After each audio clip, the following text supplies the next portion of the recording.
భారతీయ railway శాఖలో ఉద్యోగం సాధించాలనే కలతో ఉన్న నిరుద్యోగ యువతకు రైల్వే రిక్రూట్మెంట్ బోర్డ్ (RRB) ఒక అద్భుతమైన సువర్ణ అవకాశాన్ని అందించింది. అసలు ఏ పోస్టులకు రిక్రూట్మెంట్ ప్రకటన ఇచ్చింది, ఎన్ని పోస్టులు ఉన్నాయి, ఎన్ని రైల్వే జోన్లలో వీటిని భర్తీ చేస్తారు, దరఖాస్తు ఎలా చేసుకోవాలి, అభ్యర్థుల అర్హతలు ఏమిటి, వాటి వయో పరిమితి ఏమిటి, రిజిస్ట్రేషన్ ఫీజు ఎంత, ఆఖరు తేదీ ఎప్పుడు అన్నీ వివరంగా మాట్లాడుకుందాం. ఈలోపు మీరు చేయవలసింది సబ్స్క్రైబ్ చేయండి, లైక్ చేయండి. రైల్వే రిక్రూట్మెంట్ బోర్డ్ (RRB) తాజాగా junior engineer (JE), depot material superintendent (DMS), ఇతర టెక్నికల్ పోస్టుల భర్తీ కోసం అధికారిక ఉపాధి నోటిఫికేషన్ విడుదల చేసింది. దేశవ్యాప్తంగా ఉన్న 21 రైల్వే జోన్లలో మొత్తం 3,993 ఖాళీలను భర్తీ చేయనున్నట్లు బోర్డు స్పష్టం చేసింది. ఈ రిక్రూట్మెంట్కి సంబంధించిన ఆన్లైన్ దరఖాస్తుల స్వీకరణ ప్రక్రియ ఈ రోజు ఆగస్టు 14 అధికారికంగా ప్రారంభమైంది. అభ్యర్థులు తమ దరఖాస్తులను సమర్పించడానికి చివరి తేదీని సెప్టెంబర్ 13గా నిర్ణయించింది.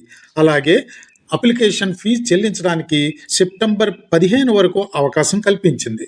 జీతభత్యాలు ఎలా ఉన్నాయంటే, ఈ రిక్రూట్మెంట్ ద్వారా జూనియర్ ఇంజనీర్ DMS ఉద్యోగాలకు ఎంపికైన అభ్యర్థులకు కేంద్ర ప్రభుత్వం 7వ వేతన సంఘం 7th CPC సిఫార్సుల ప్రకారం లెవెల్ 6 పే స్కేల్ వర్తిస్తుంది.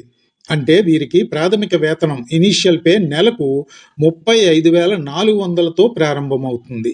దీనికి అదనంగా HRA, DA తదితర కేంద్ర ప్రభుత్వ ఎలివెన్సులు కూడా అందుతాయి. విద్యార్థులు క్వాలిఫికేషన్ ఏమిటి? జూనియర్ ఇంజనీర్ (JE) విభాగంలోని పోస్టులను దరఖాస్తు చేసుకునే అభ్యర్థులు ప్రభుత్వం ద్వారా గుర్తింపు పొందిన యూనివర్సిటీ లేదా విద్యా సంస్థల నుంచి సంబంధిత ఇంజనీరింగ్ విభాగంలో, ఉదాహరణకు సివిల్, మెకానికల్, ఎలక్ట్రికల్, ఎలక్ట్రానిక్స్ తదితర విభాగాల వాటికి 3 ఏళ్ల డిప్లొమా తప్పనిసరిగా పూర్తి చేసి ఉండాలి. ఒకవేళ డిప్లొమా లేని పక్షంలో అదే ఇంజనీరింగ్ స్పెషలైజేషన్లో ఉన్నత విద్యార్హతలైన బీటెక్ లేదా BE ఉత్తీర్ణులైన వారు కూడా ఈ పోస్టులకు పోటీ పడడానికి పూర్తిగా అర్హులే.